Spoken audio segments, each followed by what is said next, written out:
Hi, I'm your friendly neighborhood immunologist, and I have studied the immune system for 14 years. And when the pandemic started, I was fielding a lot of great questions from family and friends, and that really had an uptick when the vaccine started to come out, because that's an area that I know a lot about. And so I was answering their questions, and I was hearing certain questions over and over again, and I realized I need to share these answers about how the immune system works with more people, with as many people as are interested. So here I am. I don't do sound bites, I don't do fast science. I'm going to draw for you. So if you can hang with me for 20 minutes, I'm going to draw how a traditional vaccine works, and then I'm going to layer on top of that how the COVID mRNA vaccine works. So you're going to get a really great whole picture of what's going on. So hang with me for 20 minutes, and I promise you will understand how the vaccine works. Let's get started.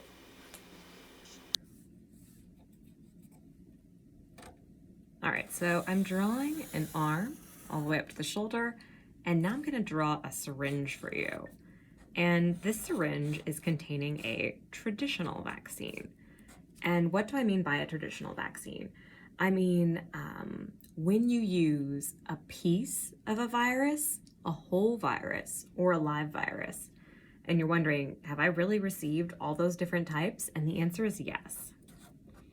So, pieces of a virus, an example is hepatitis B. It's called a subunit vaccine because you only receive a small piece of the virus. If you get the flu vaccine every year, the influenza vaccine is the type called heat-killed. So often they're actually grown up in chicken eggs, which is why sometimes you're asked if you are allergic to eggs before you receive that particular vaccine. And then they're destroyed with either heat, sometimes acid or radiation. And the third type is live. There's live attenuated. Now, you probably haven't received this since you were a child, but the measles, mumps, rubella, the MMR, is a live attenuated vaccine. And what that means is the virus, the measles virus, is allowed to actually replicate in your body, but all of its deadliness, all of its virulence has been removed. So you can think of it sort of like a snake without fangs. You know, a snake with fangs, with poison, that's quite scary. A snake without fangs, just kind of slithering around, kind of trying to gum people, not that scary at all. So your body can handle a live attenuated virus, no problem. And that analogy holds up perfectly as long as you don't think about pythons. So ignore pythons and think cobras. All right, so now you know that there are 3 types of traditional vaccines. But what I care about the most and what makes the difference is your immune system. So now let's talk immune cells. One of the most important cells to respond to any vaccine you get is called a macrophage. And yes, I drew it blobby, and I drew it blobby not because I am an average artist, but because they are in fact not perfectly spherically shaped. So I'm going to stick to color coding here. This macrophage is pink. Now, macrophage literally means large eater, and that's their job. Their job is to float around your body, in your blood, hang out in your tissue, and basically wait to encounter things that appear dangerous. They're not always going to be dangerous. They'll eat cells that have just died naturally of old age. They'll eat, different parts of your food that you've consumed, but they're really around there to eat viruses and eat bacteria.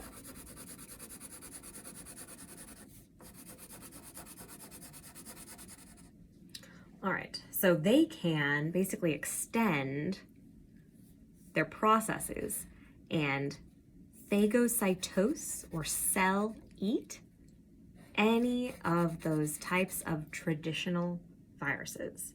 And now we need to zoom in and see what happens.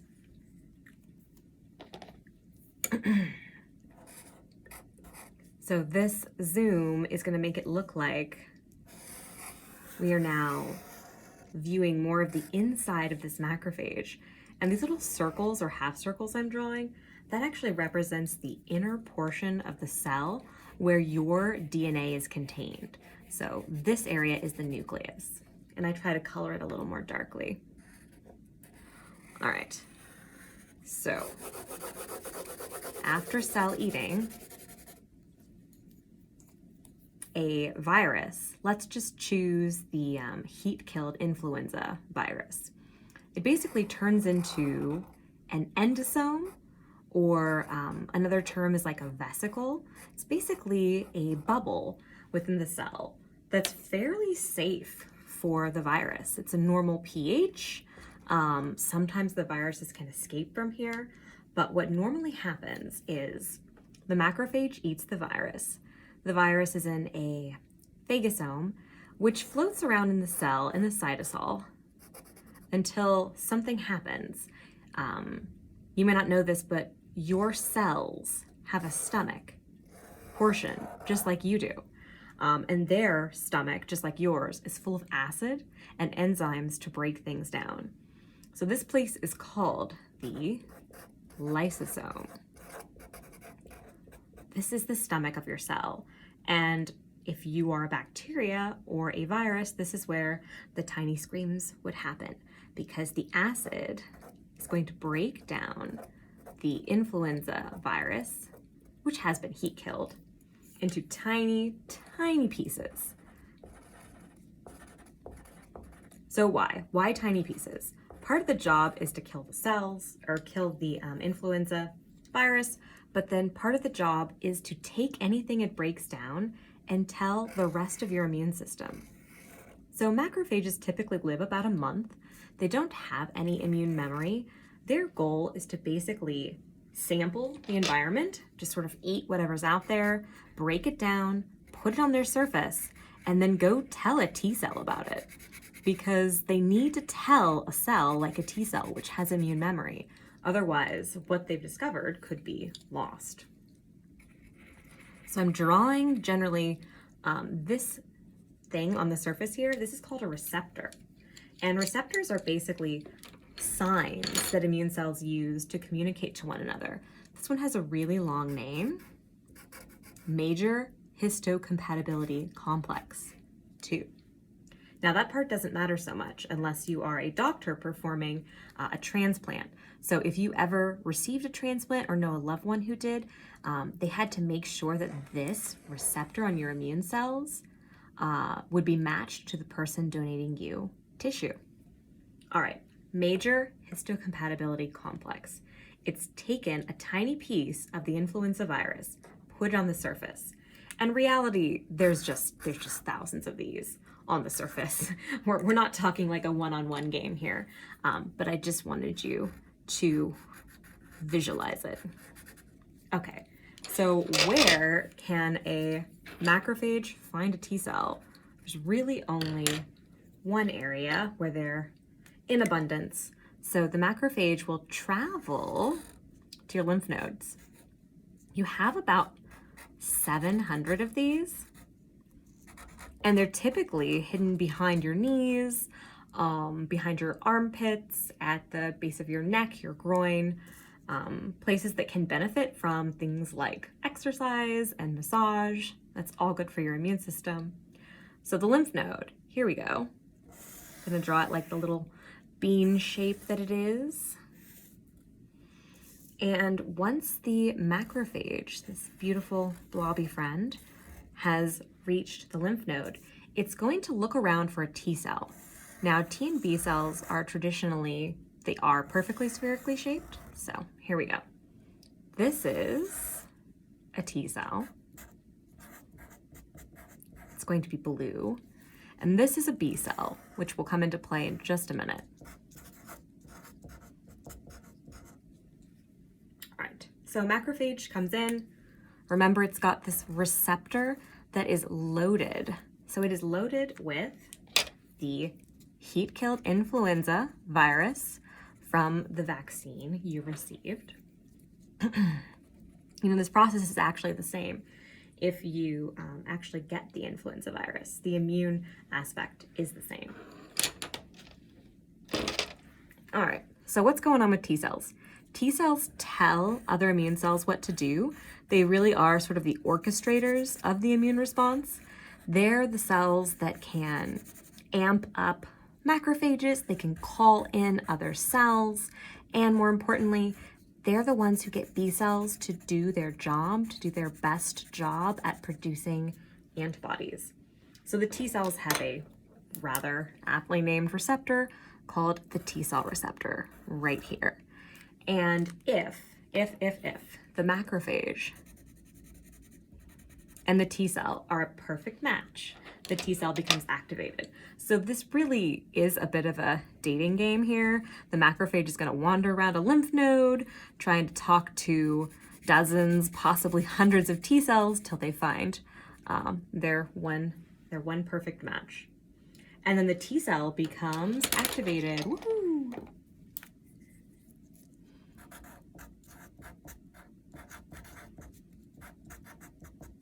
And activated T cells can talk to B cells, and then B cells will make antibodies specifically against influenza. Now, why do you care about that? Why is that the end goal of your immune system? Because then B and T cells can retain memory of the influenza virus, this specific influenza virus, and then will forever protect you from ever getting a severe case. Now, B cells make antibodies. Let's just draw these. In red for visibility, they are these Y-shaped proteins that can either stick to the B cell or be secreted into your bloodstream and tissue. And what they do is they act as little sticky nets and they grab onto influenza virus.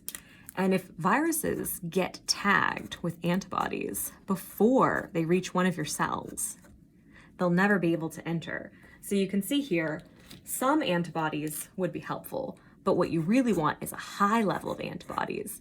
And now this particular influenza virus will never be able to enter one of your cells. Okay, so this whole process, you might imagine, could take a period of time, and it typically takes 2 to 3 weeks. All right, now we're gonna give you a second shot. This shot is going to be the COVID mRNA vaccine. And ideally now, you're gonna notice the difference. This vaccine has absolutely no virus at all. You're basically being given bubbles of fat containing a special code. So this special code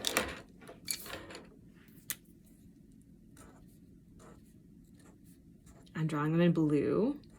I'm drawing them as waves because they're actually mRNA particles. So this is just the code. This is the mRNA code for the COVID spike protein.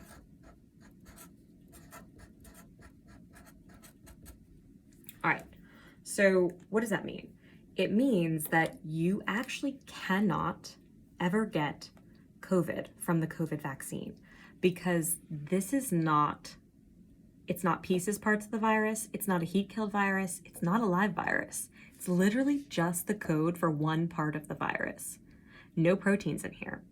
And these fat bubbles are actually polyethylene glycol, which is a derivative from petroleum production. And that might sound a little unfriendly at first, but the truth is, PEG is used all the time. You're probably using PEG in some of your products right now. It's in like long-lasting eye drops, it's in laxatives. So this would not be the first time your body has seen PEG. All right, so these spheres of fat can sort of merge seamlessly with your cells because your cells' walls are made of fat.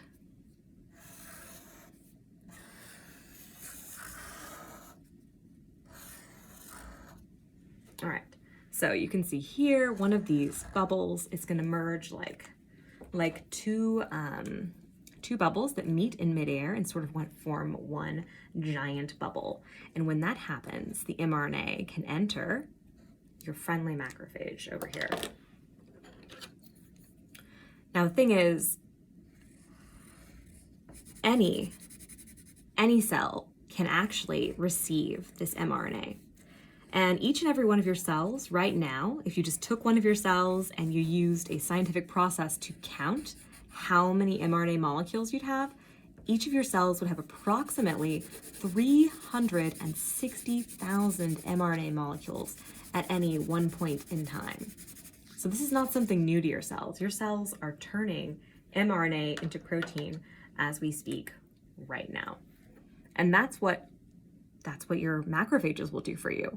So in the cytosol, basically the liquid part of your cells, there are special things called ribosomes. And they're going to take one of these mRNA molecules and they're going to turn it into a protein.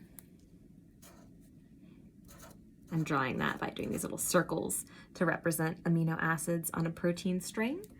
And this will be happening within a macrophage. It could be happening within any of your normal tissue cells. And then I do want to point out here that the typical mRNA molecule really only lasts approximately 30 minutes. So average mRNA molecule is about 30 minutes. That's as long as it exists for. And typically, one of the longer lived mRNA molecules is really up to 24 hours. So it is unlikely that after a day or two that any of the COVID mRNA vaccine is still present in your body, because mRNA gets broken down rather rapidly within your cells on purpose. Now you're going to see here something. Here's the lysosome. Remember the acidic stomach portion of your cell. So the COVID proteins are getting broken down even further, and then they're getting placed on the cell surface exactly like the traditional vaccine. But your body never saw the COVID virus. You were only given a small piece of the code.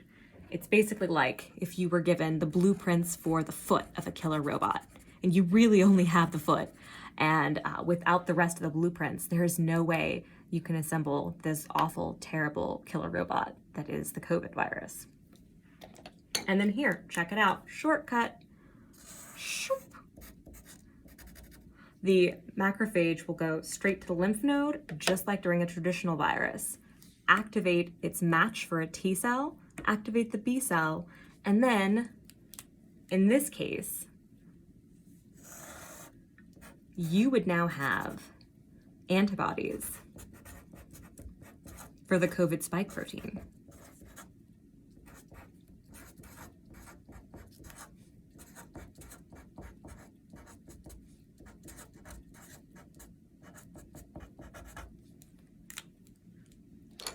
And that, my friends, is good news. All right, now let's put that into action in these very realistic lung cells. Now your lung cells really are this sort of oval shape, and I want to show you two different scenarios. One is without antibodies,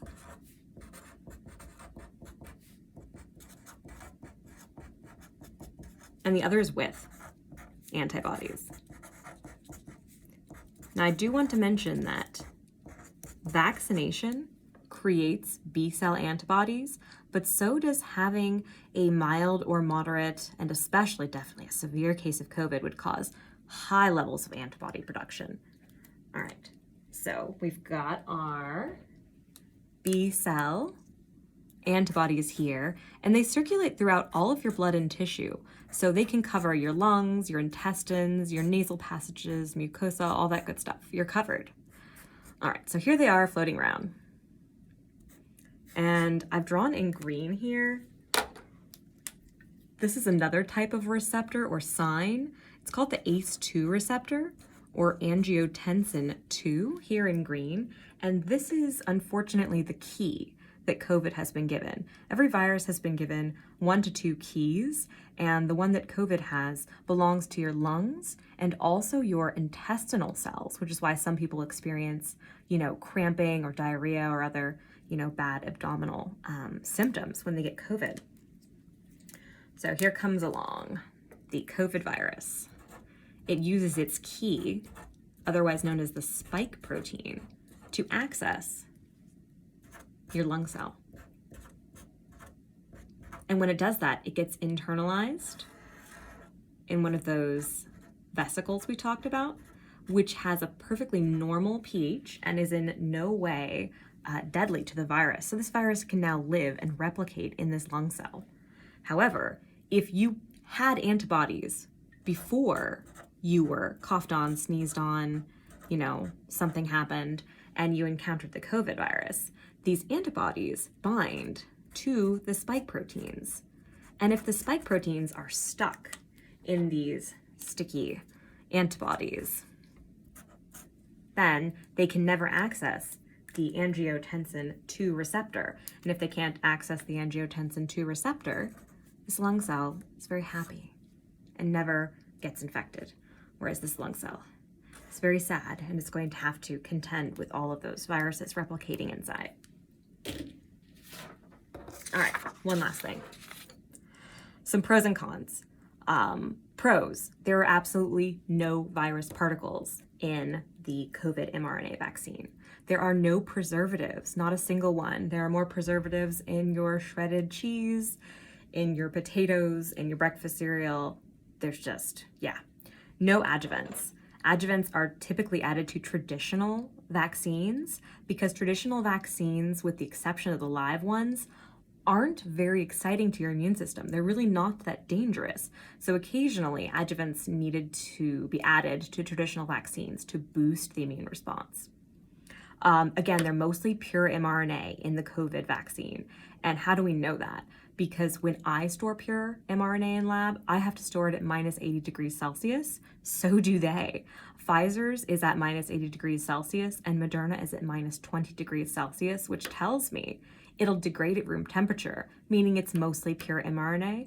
Although, to be fair, there are sequences on either side of the COVID spike protein that are proprietary, which none of us really know what they're for.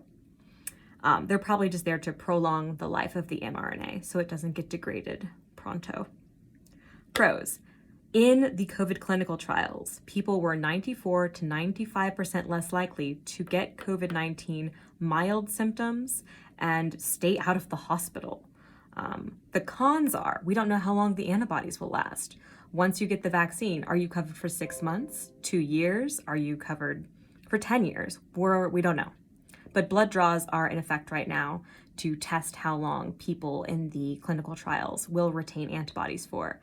I know most of the trials are drawing blood out till 2 years. It could be extended. The long-term effects of mRNA vaccine are unknown. Yeah, that's true. There's no way around that. The only thing I do want to point out here is what I said earlier. The average life of an mRNA molecule is 30 minutes. And again, the maximum is approximately 24 hours. So long-term effects are unlikely, but can't be ruled out 100%. Lastly, it hasn't been tested in certain groups. It hasn't been tested in pregnant or breastfeeding women. So again, that's, there's definitely sensitive medical issues for you to think about as a family. But hopefully now you've got some tools to do that on your own. I sincerely hope you found that helpful and that base of immune knowledge is going to help you field through all the craziness going on in the media, any type of misinformation, because now you have a solid foundation about how the immune system works and how the COVID mRNA vaccine is working. And I really want to start a channel. This is my first YouTube video. And if you have any more questions about COVID or specifically the mRNA vaccine, I would love to address those specific concerns, so please drop them in the comments. But I want to start a channel, a regular channel, where I can talk to you and draw for you about your immune concerns. So do you want to talk about cancer next? Maybe childhood allergies, chemotherapy, gastrointestinal diseases, whatever you want to talk about, please hit subscribe and drop them in the comments so I can know what you want to talk about next. And until then, stay healthy. One last thing. I have to say that putting this video together honestly took all of my free time for about 6 weeks, You might notice I'm in a different shirt than the video where I did the drawing, and I hope you can overlook that for now. Next time, I'll roll up my sleeves. But I do have to say, I have a genuine appreciation for all YouTube content creators now. Even the simplest videos, they're not. It takes a lot of effort, and I just have to say, I see you, and I respect your work. And I'm hopefully happy to be a part of that community.